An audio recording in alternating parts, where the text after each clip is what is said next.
अपने हाथों को जोड़ लेंगे। सत्वेषु मैत्रीं गुणेषु प्रमोदं क्लिष्टेषु जीवेषु कृपापरत्वं माध्यस्थे भावं विपरीतवृत्तो सदा ममात्मा विदधातु देव। जो अनंत तस्त परमेश्वरी भगवान की जय। बोलनाय देवादिदेव श्री पंथनाथ भगवान की परम पूज्याचे श्री अमित गुरुदेव की परम पूज्याचे सुंदर सागर गुरुदेव की परम पूज्याणिका स्नेहवती माता जी की आरिका संघ की जिनवाणी माता की श्रीमद जैन धर्म की माता जी के चरणों में वंदना भी करते हुए तीनों साधुओं के चरणों में इच्छा भी करते हुए आगम के शब्दों को आपके समक्ष रखने का प्रयास करें। तो क्या पढ़ा था लास्ट टाइम, कुछ याद है क्या? सम्यक ज्ञान के बारे में कि किस तरीके से हमारे वजह से, हमारे प्रमाद के कारण, कषाय के कारण, योगों की चंचलता के कारण क्या होता है, हम मिथ्यात्व के कारण हम कैसे ज्ञान को दूषित करते हैं, कैसे ज्ञान के ऊपर दोष लगाते हैं और जो सम्यक ज्ञान होता है उसको प्राप्त नहीं कर पाते हैं, उसमें दोष लगाते हैं। तो ऐसा मैंने किया हो तो मुझे क्या हो, वो मेरा दुष्कर्म मिथ्या हो। अब आगे चलते हैं तो शिष्य पूछता है कि गुरुदेव सारी क्षमा मांग ली, अब ये सबका फल क्या है? क्या फल है? सब चीज की मैंने माफी मांग ली, जो जो गलती मुझसे हुई, तो ये सब साधना का फल क्या है?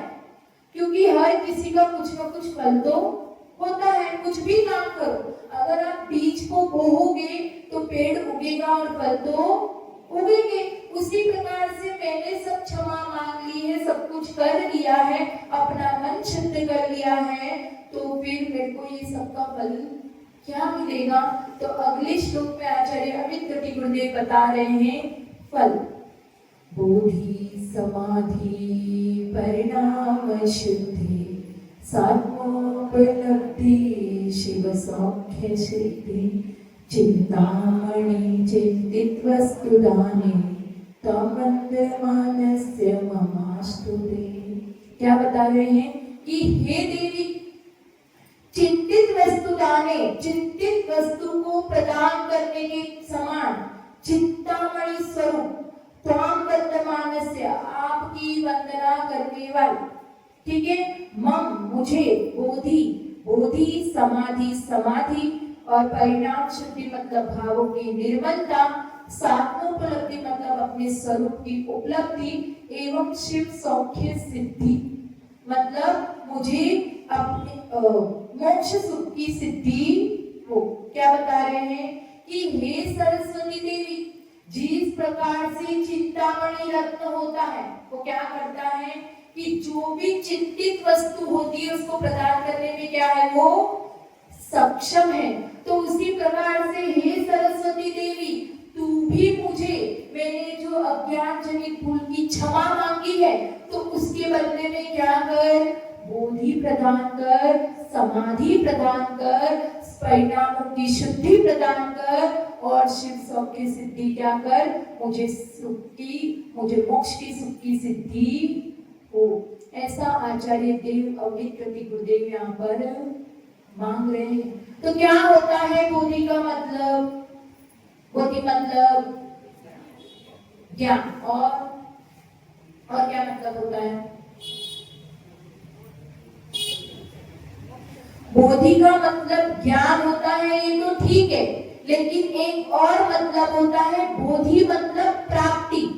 तो किसकी प्राप्ति? सम्यक दर्शन, सम्यक ज्ञान और सम्यक चारित्र। इन तीनों को जब प्राप्त करते हैं तो उसे कहते हैं रत्नत्रय, और वो रत्नत्रय ही क्या है? बोधि। तो ये रत्नत्रय बड़ी मुश्किल से मिलता है इस संसार में। जिस प्रकार से इतना बड़ा समुद्र है और आपके हाथ से वो रत्न छूटकर गिर जाए तो क्या ढूंढ पाओगे? उसी प्रकार से अगर इस संसार में अपना ये रत्नत्रय खो गया और अगर हमने उसे छोड़ दिया तो हमें दोबारा इस संसार समुद्र में वो मिलने वाला इसीलिए उस रत्नत्रय की रक्षा करो। जो मिथ्या दर्शन, जो सम्यक दर्शन है, वो क्या होता है, किसके अभाव में प्रकट होता है? मिथ्या दर्शन के अभाव में सम्यक दर्शन प्रकट होता है, और सम्यक ज्ञान मिथ्या ज्ञान के अभाव में प्रकट होता है, और सम्यक चारित्र मिथ्या चारित्र के अभाव में प्रकट होता है। और ये रत्न जो होते हैं, रत्नत्रय, वो कहाँ पाए जाते हैं? कहाँ पाए जाते हैं? कहाँ पर? आत्मा में ही पाए जाते हैं। जो जीव द्रव्य है उसी में ये रत्नत्रय पाए जाते हैं, और कोई भी पर पदार्थों में पाए नहीं जाते हैं। तभी 6 ढाला में परिभाषा आती है, क्या आते हैं? पर द्रव्यनते भिन्न आप में रुचि सम्यक भला है, आप रूप को जान परसो सम्यक ज्ञान कला है, आप रूप में लीन रहे फिर सम्यक चारित सोई, अब व्यवहार मोक्ष मग सुनिए हेतु नियत को हुई। तो पहला ही क्या बताया? पर द्रव्यनते भिन्न आप में, जो पर द्रव्य से अपने आप को भिन्न जानता है, उसका श्रद्धान करता है, तो उसे क्या कहते हैं? क्या कहते हैं? सम्यक दर्शन। सिर्फ सम्यक दर्शन। क्या कहते हैं? अपन ने भेद विज्ञान में पढ़ा था 2nd क्लास में। क्या कहते हैं? जो पर द्रव्य से अपने आप को, स्वयं को अलग जानता है, अलग श्रद्धान करता है, उसको क्या कहते हैं? हाँ, निश्चय सम्यक दर्शन। क्या कहते हैं? और व्यवहार सम्यक दर्शन क्या है? देव शास्त्र गुरु पर श्रद्धान करना। ये सब कुछ क्या आता है जो अपन ने अभी इसमें पढ़ा था, चरणानियोग में, रत्नगंज शावकाचार में। ये सब कुछ आता है अपना व्यवहार सम्यक दर्शन में। लेकिन निश्चय सम्यक दर्शन ये कहता है कि सारे पर द्रव्य तुम्हारा कोई भी नहीं है, तुम सिर्फ एक जीव आत्मा हो, ज्ञान दर्शन स्वभावी आत्मा हो। वहां पर सिर्फ और निश्चय में किसकी बात की जाती है? सिर्फ और सिर्फ आत्मा की, इसके अलावा किसी की भी बात नहीं की जाती। तो जब भी आत्मा की बात आएगी तब क्या लगाएंगे हम? निश्चय। वैसे ही बोला है, आप रूप को जान करो सो सम्यक ज्ञान कला है, मतलब अपने आत्मा के स्वरूप को जो जानता है, उसको जानना, उसको अलग मानना, ये क्या है? सम्यक ज्ञान है। और आप रूप में लीन रहे थे सम्यक चारित्र सोई। जो अपने आत्मा के स्वरूप में लीन रहता है, उसी में आचरण करता है, उसको क्या कहते हैं? सम्यक चारित्र। निश्चय क्या लगाएंगे? निश्चय सम्यक चारित्र। तो निश्चय सम्यक दर्शन, निश्चय सम्यक ज्ञान और निश्चय सम्यक चारित्र। तो यहाँ पर इसको क्या कहा है? बोधि। जो रत्नत्रय की प्राप्ति का होना बोधि है। बोधि एक अतीन्द्रिय चेतना है, मतलब इंद्रियों से एकदम परे है उसका। उसमें जब वो अनुभव करते हैं तब इंद्रियां कुछ भी महत्वपूर्ण नहीं रहती है। इंद्रियों से परे जो अपना आत्मिक सुख है, जो अपना आत्मिक श्रद्धा है, जो अपना आत्मिक ज्ञान है और जो अपना आत्मिक चरित्र है, उसी को यहाँ पर बोधि कहा है। तो आचार्य देव ने उस बोधि की मांग की है, उस केवल ज्ञान की। क्योंकि केवल ज्ञान कैसे आया? जो आत्मा का पूरा क्या है? ज्ञान है, जो आत्मा से उत्पन्न हुआ है। मति ज्ञान, शुद्ध ज्ञान ये किससे उत्पन्न होते हैं? इंद्रियों से उत्पन्न होते हैं। लेकिन जो आत्मा से उत्पन्न होता है वो एक पूर्ण रूप से वो केवल ज्ञान है। तो उस बोधि के थ्रू उन्होंने किसकी प्राप्ति की मांग की है? मुझे केवल ज्ञान की प्राप्ति हो। और हम और आप होते तो क्या करते? ये तो एक अच्छी सी कहानी बताती। एक अंधा भक्त था, उसने बहुत प्रार्थना की, बहुत भक्ति की। तो क्या हुआ? उसकी भक्ति देखकर देव जो था वो प्रसन्न हुआ। अब वो आया और उससे कहता है कि तुमने इतनी परमात्मा की भक्ति की है तो मैं प्रसन्न हुआ हूँ, तो तुम जो चाहो वो मांगो। लेकिन एक शर्त है, क्या? कि एक ही चीज मांगना, क्योंकि मैं तुम्हें एक ही चीज दूंगा। तो उसने सोचा, वो कहता है कि अगर तुम एक ही दोगे तो रुको, मुझे थोड़ा सोचने दो, एकदम से कैसे मांग लूं। तो थोड़ा सोच विचार करता है, फिर सोचता है कि अगर मैं संपत्ति मांगता हूं तो आंखों के अभाव में उसका क्या करूंगा, कुछ काम की नहीं संपत्ति, क्योंकि आंखें नहीं है। और अगर मैं पुत्र पुत्री मांगता हूं तो संपत्ति के अभाव में उनका क्या पालन पोषण करूंगा, ठीक है। और अगर मैं आंखें मांगता हूं तो क्या होगा, मुझे कमाना पड़ेगा, मुझे कोई भी भीख नहीं देगा। तो क्या मांगू, तो थोड़ा विचार विमर्श करके वो एक चीज मांगता है। क्या मांगता है? कि मैं अपने पुत्र को सोने की थाली में दूध चावल खाता हुआ देखूं। आया समझ में? उसने एक में ही सब कुछ मांग लिया। तो उसने क्या, राग के वशीभूत होकर, मोह माया के वशीभूत होकर, लोभ के वशीभूत होकर ये सब कुछ मांगा। लेकिन आचार्य अमित गति गुरुदेव उस भक्ति का फल, उस स्तुति का फल क्या मांग रहे हैं? राग द्वेष से रहित ज्ञान, अहंकार ममकार से रहित ज्ञान, मोह माया लोभ से रहित ज्ञान, उस रत्न त्रय को प्राप्त करना चाहते हैं। और वो बोधि, वो सम्यक ज्ञान, वो केवल ज्ञान किसकी वजह से प्राप्त होगा? जब समाधि को धारण करेंगे। और समाधि धारण कैसे होगी? परिणामों की विशुद्धि से। और परिणामों की विशुद्धि किससे होगी? जब हम रत्नत्रय को धारण करेंगे। और रत्नत्रय को धारण कैसे करेंगे? जब हमें देव शास्त्र गुरु पर गहन श्रद्धा होगी। तो पहले क्या करना पड़ेगा? पहले व्यवहार सम्यक दर्शन को अपनाना पड़ेगा, तभी हमारे भाव धीरे धीरे निर्मल होंगे और तब जाके हम निश्चय पर पहुंचेंगे। तो यहाँ पर निश्चय पढ़ के ये मत समझ लेना कि एकदम से आत्मा आत्मा ही करना है। पहले व्यवहार करना है, पहले व्यवहार सम्यक दर्शन, व्यवहार ज्ञान, व्यवहार सम्यक ज्ञान और व्यवहार सम्यक चारित्र निभाना है। उसी के थ्रू हम निश्चय तक पहुंचेंगे और तभी हमें बोधि की प्राप्ति होगी। अब अगला विशेषण दिया है समाधि। समाधि मतलब समाधि का और संलेखना। और परिभाषा बताओ समाधि का, डेफिनेशन।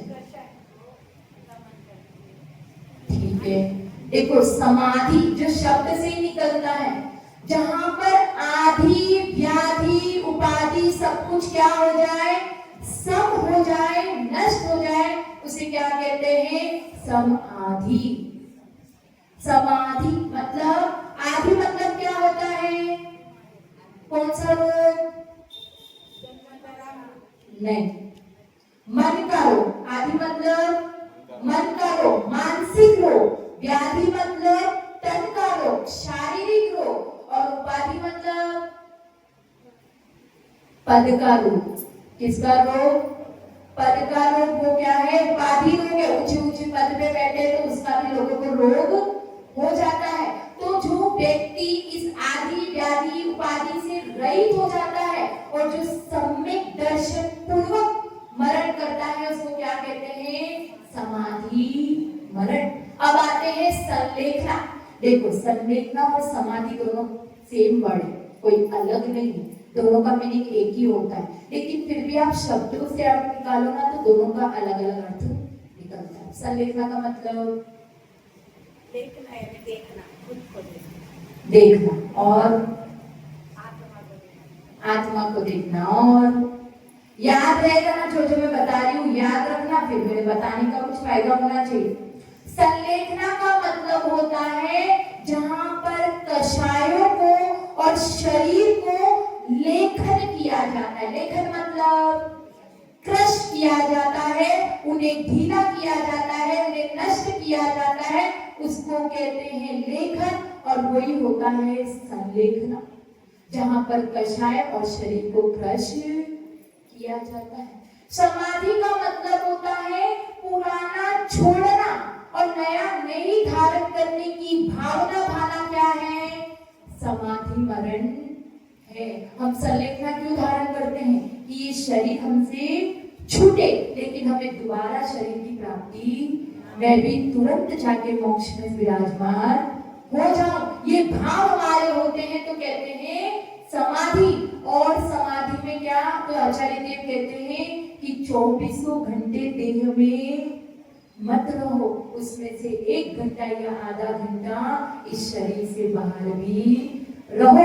समाधि की प्रैक्टिस करो। समाधि कब ली जाती है? अंतिम समय में। और कब ली जाती है?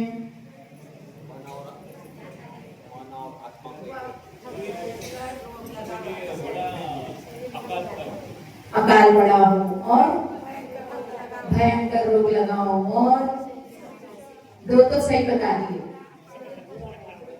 देखो 4 कारणों की वजह से समाधि को धारण किया जाता है।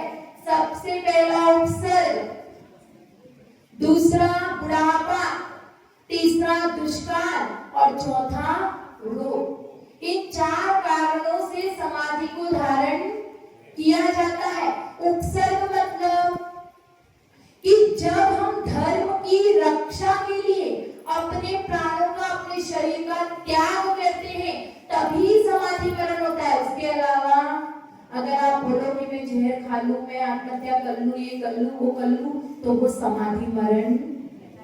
जहां पर धर्म की रक्षा के लिए हम अन्न जल का त्याग करते हैं और अपना पूरा चित्त धर्म में लगाते हैं, उसकी भक्ति करने में देव शास्त्र की लगाते हैं, तब जाके हमारा वो समाधि बड़ सार्थक होता है और किसी भी तरीके से नहीं होता है।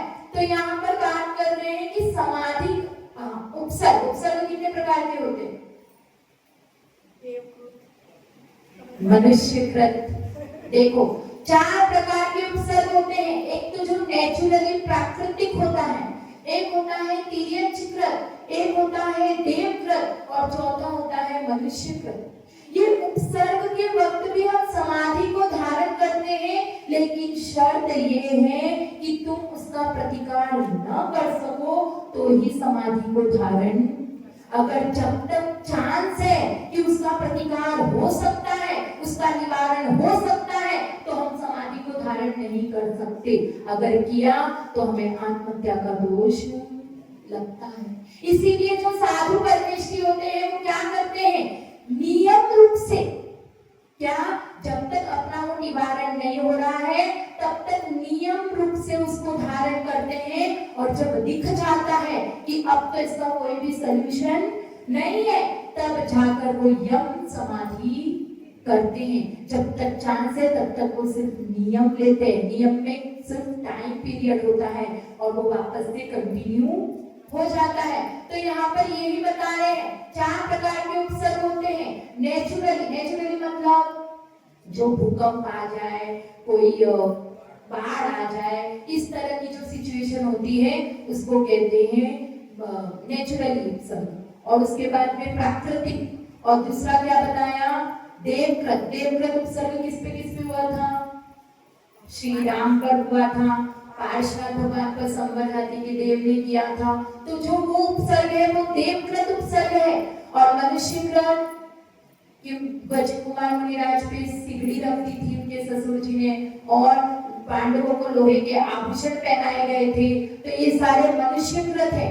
और फिर चौथा कौन सा है? तिर्यंचकृत। तो जो सुकुमार मुनिराज को श्यामली ने, शेरनी ने खाया था। तो इस तरह के जब उपसर्ग होते हैं तो उसमें सुकुमार मुनिराज ने क्या किया था? समाधि को धारण कर लिया था और मोक्ष चले गए। तो ऐसी परिस्थिति आने पर फिर बुढ़ापा, अब बुढ़ापा दिख रहा है, मन जाना तो अपन को है ही, तो अपन क्या करो? गुरु के चरणों में जाओ और क्या करो? समाधि को धारण करो। फिर दुष्काल, अब अन्न की कमी हो रही है, अपन को दिख रहा है कि साधुओं को दिख रहा है हमें कि अब अन्न की कमी हो रही है तो हमें परेशानी आएगी, तब हमने क्या कर दिया? उसका समाधि को धारण कर लिया। और चौथा, रोग उपस्थित होने पर, ऐसे असाध्य रोग हो जाए, जब तक रोग का इलाज है तब तक इलाज कराना है। इलाज कराने पर भी उसका ठीक नहीं हो रहा है, असाध्य बीमारी है, तब जाकर समाधि होती है, तुरंत कोई भी काम नहीं होता। तो पर समाधि कब धारण कर सकते हैं? ये तो बता दिया कि ये 4 परिस्थिति होने पर कैसे कर सकते हैं। जब दीक्षा लेते हैं तभी अपनी समाधि उत्कृष्ट रूप से कहलाती है। बिना दीक्षा धारण किए अपनी समाधि में वो उत्कृष्ट बना नहीं आता है। तो हमें अगर शक्ति है तो मुनि और आर्यिका बनकर ही समाधि को धारण करना है, और अगर शक्ति नहीं है तो पहले तो हम एलक छुलक छुलिका बन जाएंगे, और फिर जैसे जैसे गुरु को दिखता जाएगा वो हमारा भोजन और वो अन्न पानी छुड़ा छुड़ा के हमें एक दिन क्या करेंगे, आर्यिका दीक्षा और मुनि दीक्षा देकर ही हमारी समाधि कराएंगे। इसीलिए हमें गुरु के चरणों में समर्पित होना है। एक गुरु बना लिया, दीक्षा देनी है, कब देनी है, नहीं करना, वो सारा डिसीजन किसका होता है? गुरु का। हमें उसके बारे में कुछ भी सोचना नहीं पड़ता है। तो जो साधक होता है, जो समाधि के लिए आगे बढ़ता है, दीक्षा ग्रहण करने जाता है, तो वो क्या करता है? क्या करता है? वो अपने परिवार वालों से सब कुछ क्षमा मांग कर जाता है, सबको क्षमा करके जाता है, और परिवार वाले भी क्या करते हैं? उसको क्षमा कर देते हैं। और जो क्षमा नहीं करता उसका क्या होता है? उसका संसार दीर्घ हो जाता है। इसीलिए जो क्षमा मांग रहा है उसका तो संसार कम हो गया, और जो क्षमा कषायों के वश होकर नहीं कर रहा है उसका संसार दीर्घ हो जाता है। इसीलिए यहाँ पर कहा है, क्योंकि संलेखना का मुख्य लक्ष्य क्या है? कषायों को क्रश करना। क्योंकि अगर आपने कषायों को क्रश नहीं किया तो आपका शरीर को क्रश करना क्या है? बेकार है। इसीलिए सबसे पहले हमें कषायों को क्रश करने का प्रयास करना है, तो शरीर अपने आप क्रश हो जाएगा। तो हमारा समाधि के वक्त मेन कंसंट्रेशन होना चाहिए कषायों पर। तो एक लास्ट पॉइंट है, फिर अपन खत्म करते, टाइम हो गया। अब मुझे बताओ, आज आप लोगों ने दोपहर में पढ़ा था, मैंने सुना ऊपर, क्या पढ़ा था? 3 तरीके से शरीर छोड़ते। बताओ कौन कौन सा 3 तरीके से था? पढ़ाया माता जी? एक ही पढ़ाया? तो मैं बताऊंगी, छोड़ दो, आप बताओगे, करो। ठीक है, मैं मेरा ये टॉपिक है उससे रिलेटेड बता देती हूँ। तो 3 प्रकार से शरीर छोड़ते हैं। एक तो है च्युत, च्यावित और त्यक्त। क्या? च्युत, च्यावित और त्यक्त। तो 2 तो माता जी बता चुके हैं, मेरा यहाँ पे मेन पॉइंट है त्यक्त। च्युत सुना था ना भाई? च्युत का मतलब क्या था? ऐसे लोग दे रहे जैसे पता ही नहीं है। च्युत मतलब क्या था? जो अपने आप शरीर छूटता है उसको कहते हैं च्युत। च्यावित का मतलब क्या है? जो अपन आत्मघात करते हैं, जहर वहर खा लेते हैं, उससे जो मरण होता है उसको कहते हैं च्यावित। मतलब अपन ने च्यावित तरीके से शरीर को छोड़ा। फिर आते हैं त्यक्त। त्यक्त का मतलब क्या होता है? जो धर्म की रक्षा के लिए जो शरीर छोड़ा जाता है उसे कहते हैं त्यक्त। मतलब जो समाधि मरण धारण किया जाता है उसको कहते हैं त्यक्त। और ये त्यक्त होता है 3 प्रकार। भक्त प्रत्याख्यान सुना है ना? इंगिनी मरण और प्रायोगमन मरण। भक्त प्रत्याख्यान मरण क्या होता है? जिसमें साधक यम और नियम रूप से नियम लेता है, यम संलेखना धारण करता है, नियम संलेखना धारण करता है, और साथ में क्या करता है? अपने शरीर की रक्षा स्वयं, सेवा स्वयं भी करता है और दूसरों से भी करवाता है। इंगिनी मरण में क्या होता है? सेम यम और नियम रूप से क्या करेगा? संलेखना धारण करेगा, लेकिन खुद की सेवा खुद करेगा, दूसरों से नहीं कराएगा। और तीसरा प्रकार है प्रायोगमन। इसमें क्या होगा, ना खुद की सेवा खुद करेगा और ना दूसरों से करवाएगा। तो ऐसे 3 प्रकार से मरण, समाधि मरण होते हैं, जो कि उत्कृष्ट रूप से अपने अपने अवस्था के अनुसार अपन करते हैं। फिर आगे आते हैं, लास्ट सेकंड थर्ड शब्द है परिणाम शुद्धि। तो जब हमारे परिणाम निरंतर विशुद्ध होते रहेंगे, परिणामों में निर्मलता आती रहेगी, तभी हम क्या कर पाएंगे, समाधि को धारण कर पाएंगे। और उसके बाद में आया स्वात्मोपलब्धि, मतलब अपने आत्मा की उपलब्धि। एक मध्य दीपक सुना है ना, क्या होता है। तो उसी प्रकार से जो ये परिणाम शुद्धि जो शब्द है, वो सात्मोपलब्धि और शिव सौख्य सिद्धि, और यहाँ पर क्या, बोधि और समाधि, इन दोनों के बीच का क्या है, मध्य दीपक है। मतलब जब अपना परिणाम विशुद्ध होंगे, क्योंकि सारा खेल किसका है, परिणामों का। तो जब अपने परिणाम निर्मल होंगे, विशुद्ध होंगे, तो अपने आप समाधि हो जाएगी, अपने आप बोधि की प्राप्ति हो जाएगी, और अपने आत्मा की उपलब्धि भी अपने आप हो जाएगी। और ये सब कुछ हो जाएगा तो हमारा क्या हो जाएगा, हमें मोक्ष सुख की भी प्राप्ति हो जाएगी। तो हे सरस्वती देवी, तुम क्या हो, चिंतित पदार्थ को देने में सक्षम हो। इसीलिए मैं तुमसे मांग रहा हूँ, क्या मांग रहा हूँ, बोधि, समाधि, परिणामों की शुद्धि, स्वात्मोपलब्धि, आत्मा की उपलब्धि, और शिव सौख्य सिद्धि, जो क्या है, मोक्ष की सुख की प्राप्ति मुझे होवे। जय भगवान जी सुंदर सागर जी गुरुदेव की, परम पूज्य श्रीमती माता जी की। छुल्लक श्री सुपर सागर जी महाराज जी से नम्र निवेदन करते हैं कि वे अपने